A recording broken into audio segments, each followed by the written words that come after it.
નમસ્તે મિત્રો, તો સ્વાગત છે તમારું મારી ચેનલ ધર્મિષ્ઠાની રસોઈમાં। તો આજે આપણે નવી અને સ્વાદિષ્ટ વાનગી બનાવીશું। તો જો તમે હજુ સુધી મારી ચેનલને સબસ્ક્રાઈબ ન કરી હોય તો સબસ્ક્રાઈબ કરી લેજો, જેથી અવનવી રેસીપીઓ તમને મળતી રહે। અને મારી ચેનલને લાઇક, શેર અને સબસ્ક્રાઈબ કરવાનું ભૂલતા નહીં। તો આજે આપણે બનાવીશું દાલ ફ્રાય જીરા રાઈસ। તો તેના માટે મેં 1 વાટકીના માપથી તુવેરની દાળ લીધેલી છે। ત્યારબાદ તે જ વાટકીના માપથી અડધી વાટકી મેં ફોતરા વગરની મગની દાળ લીધેલી છે અને અડધી વાટકી મસૂર દાળ લીધેલી છે, જેને મેં ધોઈને પલળવા મૂકેલી હતી। જો તો મેં 15 મિનિટ જેવી પલળવા મૂકેલી હતી। ત્યારબાદ આપણે તેને કુકરમાં પાણી કાઢીને લઈ લીધેલી છે। હવે આપણે તેમાં દાળના ભાગથી બમણું પાણી ઉમેરી દઈશું। તો મેં 3 ગ્લાસ જેવું તેમાં પાણી ઉમેરેલું છે। ત્યારબાદ તેમાં 1 ચમચી જેટલી હળદર ઉમેરી દઈશું અને 1 ચમચી જેટલું મીઠું ઉમેરી દઈશું।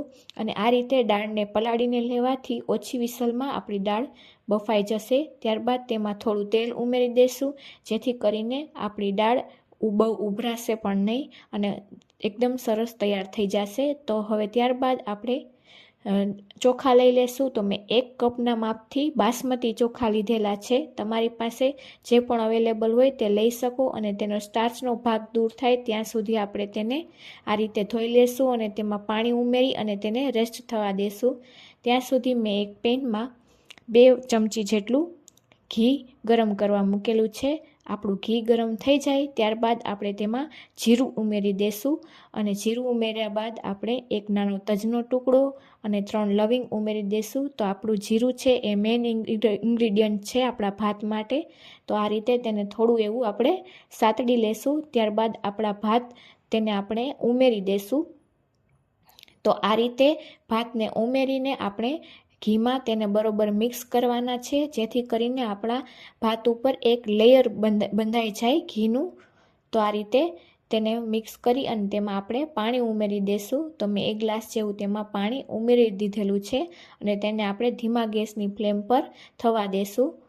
તો આપણે તેને ચેક કરતું લેવું। ત્યારબાદ તેમાં મીઠું ઉમેરી દઈશું અને આપણે દાળ પણ બફાઈ ગઈ છે, તો તેને પણ આપણે ચેક કરી લઈએ। તો તમે જોઈ શકો છો કે આપણી દાળ એકદમ સરસ રીતે બફાઈ ગઈ છે। તો આપણે દાળમાં હેન્ડ બ્લેન્ડર કે ઇલેક્ટ્રિક બ્લેન્ડરનો ઉપયોગ નથી કરવાનો।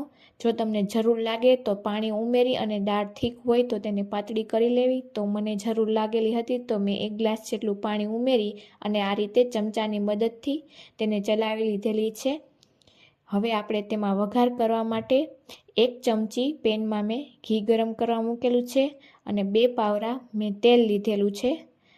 આ બંનેને આપણે ગરમ થઈ જાય ત્યારબાદ તેમાં આપણે વઘાર માટે 1 ચમચી જેટલું જીરું ઉમેરી દઈશું, અડધી ચમચી હિંગ ઉમેરી દઈશું, 2 સૂકા લાલ મરચાં, 1 તમાલપત્ર અને ત્યારબાદ 2 આપણે લવિંગ ઉમેરી દઈશું, 1 નાનો તજનો ટુકડો ઉમેરી દઈશું અને ડાળખી સહિત આપણે લીમડાના પાન ઉમેરી દઈશું।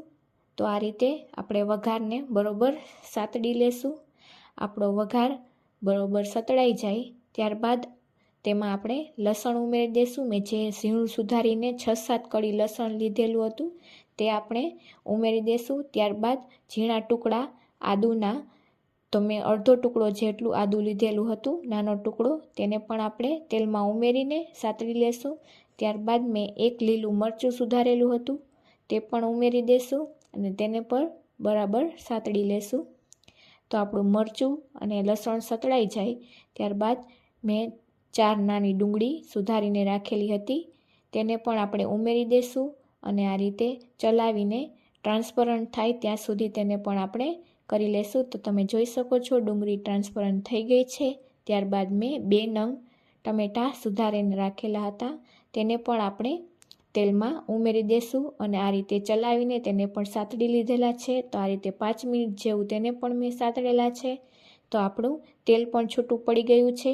હવે આપણે મસાલા કરી લેશું। તો જેમાં મેં 1 ચમચી જેટલો ધાણા જીરું પાવડર, 1 ચમચી જેટલો ગરમ મસાલો, 1 ચમચી જેટલો તીખો મસાલો, ત્યારબાદ કસૂરી મેથીને આ રીતે હાથની મદદથી મસળીને ઉમેરી દઈશું। આ સ્ટેપ તમારે સ્કીપ ન કરવું, કારણ કે કસૂરી મેથીનો સ્વાદ આપણી દાળમાં એકદમ સારો લાગે છે। ત્યારબાદ આપણે ગ્રેવીના માપનું મીઠું ઉમેરી દઈશું. તો 1 ચમચી જેટલું મેં ફરીથી મીઠું આમાં ઉમેરેલું છે અને આ રીતે બધું જ મિક્સ કરી દઈશું આપણે. તો આપણો વઘાર એકદમ સરસ સતળાઈ ગયો છે, તમે જોઈ શકો છો. હવે આપણે વઘારને દાળમાં ઉમેરી દઈશું. તો આ રીતે તમે પણ આ રીતે વઘાર કરીને દાળમાં ઉમેરજો. તમે પણ આ રેસીપીથી ટ્રાય કરજો તો આપણી દાળ એકદમ સરસ થશે. અને આ રીતે ટ્રાય કરશો તો રેસ્ટોરન્ટની તો ભૂલી જ જશો. આ રીતે આપણી દાળમાં આપણો વઘાર મિક્સ કરી અને આપણે ચમચાની મદદથી તેને એકદમ સરસ મિક્સ કરી લેશું. તો આ રીતે આપણી દાળ બનીને તૈયાર થઈ જાય છે. માત્ર 15 મિનિટમાં જ ઝટપટ બનીને તૈયાર થઈ જાય છે. અને હવે આપણે દાળમાં લીંબુનો રસ ઉમેરી દઈશું. તો આ રીતે મેં અડધા લીંબુનો રસ ઉમેરેલો છે. તમારે તમારા સ્વાદ મુજબ વધારે ઓછો ઉમેરી દેવો. ત્યારબાદ હવે આપણે તેમાં લીલા ધાણા ઉમેરી દઈશું અને ફરીથી આપણે તેને ચલાવીને મિક્સ કરી લેશું. તો તમે જોઈ શકો છો કે આપણી એકદમ સ્વાદિષ્ટ એવી દાળ બનીને તૈયાર છે. હવે આપણે તેને તડકો આપવા માટે તેમાં મેં થોડું તેલ ઉમેરેલું છે, 1 ચમચી જેટલું. તેમાં 2 સૂકા મરચાં ઉમેરેલા છે અને 3 થી 4 લસણની કળી ઉમેરેલી છે. તો આપણે લસણનો કાચો સ્વાદ દૂર થાય ત્યાં સુધી સાતળી લેશું. અને આ રીતે કાશ્મીરી લાલ મરચું મેં 1 ચમચી લીધેલું છે, તેને આપણે આ રીતે ચમચાની મદદથી ચલાવી લેશું. અને ત્યારે આપણે ગેસની ફ્લેમ બંધ કરી દેશું જેથી આપણો મસાલો બળી ન જાય. અને હવે આપણા ભાત પણ બીજી સાઈડ ચડીને તૈયાર છે, જે નખથી તોડતા એકદમ તૂટી જાય છે. તો હવે આપણે આપણા દાલ ફ્રાય અને જીરા રાઈસ બંનેને આપણે સર્વિંગ પ્લેટમાં લઈ લેશું. તો આ રીતે આપણા ભાત પણ બનીને તૈયાર છે, તેને પણ આપણે સર્વિંગ પ્લેટમાં લઈ લીધેલા છે. તો આ રીતે તમે પણ દાલ ફ્રાય જીરા રાઈસ ટ્રાય કરજો. અને આપણે ઉપરથી લીલા ધાણા ઉમેરી દઈશું. ત્યારબાદ આપણે દાલ ફ્રાયને પણ લઈ લેશું. તો આ રીતે મેં દાલ ફ્રાય અને જીરા રાઈસ બંનેને સર્વિંગ પ્લેટમાં લઈ લીધેલા છે. હવે ત્યારબાદ આપણે તેમાં જે આપણે તડકો તૈયાર કરેલો હતો વઘારનો, તેને આપણે ઉમેરી દઈશું. તો આ રીતે તેનો ટેસ્ટ ખૂબ જ સરસ આવે છે. તો આ રીતે ઉપરથી જે રેસ્ટોરન્ટમાં દાલ ફ્રાયમાં તડકો આપવામાં આવે છે તે રીતે આપણે તૈયાર કરી લીધેલો છે. અને લીલા ધાણા ઉમેરી અને તેને ગાર્નિશ કરી લેશું. તો તમે જોઈ શકો છો કે ઓછી મહેનતમાં આપણા દાલ ફ્રાય જીરા રાઈસ બનીને તૈયાર છે. તો તમે પણ આ રીતે જરૂરથી ટ્રાય કરજો. અને મારી ચેનલને લાઇક, શેર અને સબસ્ક્રાઈબ કરવાનું ભૂલતા નહીં, જેથી તમને અવનવી રેસીપીઓ મળતી રહે. અને જો તમને મારી રેસીપીઓ ગમતી હોય તો મારી ચેનલને લાઇક કરજો અને વધુને વધુ શેર કરજો. Thank you.